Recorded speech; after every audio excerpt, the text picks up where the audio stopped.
श्री चंद्रभान सिंह आकिया, श्री रामलाल शर्मा।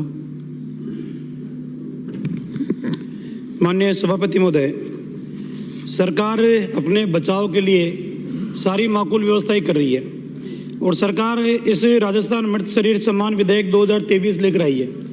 सभापति महोदय, जहां राजनीतिक आधार के ऊपर सबको रखा जाता है, मैं भी उस पक्ष में नहीं हूं, लेकिन जहां हक की लड़ाई हो, जहां न्याय की लड़ाई हो, जहां कानून की लड़ाई हो, उस जगह अगर उसके साथ अनजस्टिस होता है तो मेरे ख्याल से अनुचित है। सभापति महोदय, इस राजस्थान के अंदर कई घटनाएं हम सब ने ऐसी देखी है।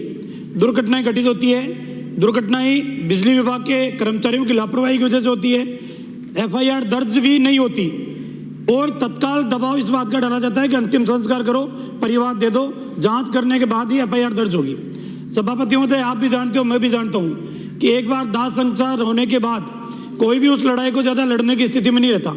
कई बार हॉस्पिटलों के अंदर डॉक्टर्स की लापरवाही की वजह से इस प्रकार की घटनाएं घटित होती है। और सभापति महोदय, हक की लड़ाई के लिए कई बार राजस्थान के अंदर इस तरीके के माहौल भी हम सब ने देखे हैं। पुजारी की हत्या होती है, हत्या के शव को लेकर न्याय प्राप्त करने के लिए मांग की जाती है, सरकार समझौता करती है, समझौते के अंदर प्रशासनिक अधिकारी मौजूद रहते हैं, सरकार के नुमाइंदे मौजूद रहते हैं, उसके बावजूद भी उस समझौते की पालना आज दिन तक नहीं होती, तो आखिरकार भी न्याय कब मिलेगा?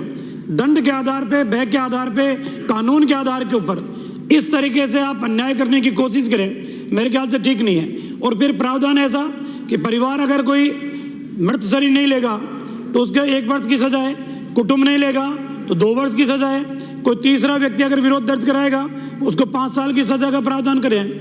मेरे ख्याल से सभापति महोदय, आने वाले समय के अंदर कई अपराध इस प्रकार के होते हैं, हत्या होती है, आज क्राइम करने वाला भी सावचेत होकर क्राइम करता है।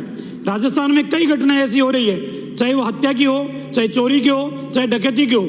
आपके पास कोई ब्रह्मास्त्र नहीं है कि आप अपराधियों को पकड़ सके। आप पकड़ते किसके आधार पे हो? मोबाइल लोकेशन के आधार पे।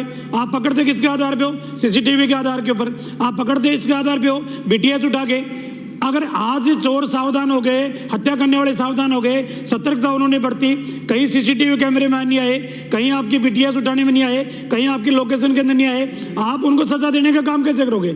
आप तो यही मान के चलोगे कि अज्ञात वाहन की टक्कर से या किसी अज्ञात व्यक्ति की हत्या के द्वारा एफआईआर लगा के उसको बंद करने का काम करोगे। इसलिए लोकतंत्र के अंदर जो अधिकार मिला हुआ है उस जनता के अधिकार को छीनने का काम नहीं करे। कृपा करके मेरा निवेदन है सदन से कि 6 महीने के लिए सरकार इस बिल को जनमत जानने के लिए प्रचारित करें ताकि आम व्यक्ति के जो अधिकार हैं उन अधिकारों की रक्षा हो सके। श्री अविनेश महर्षि।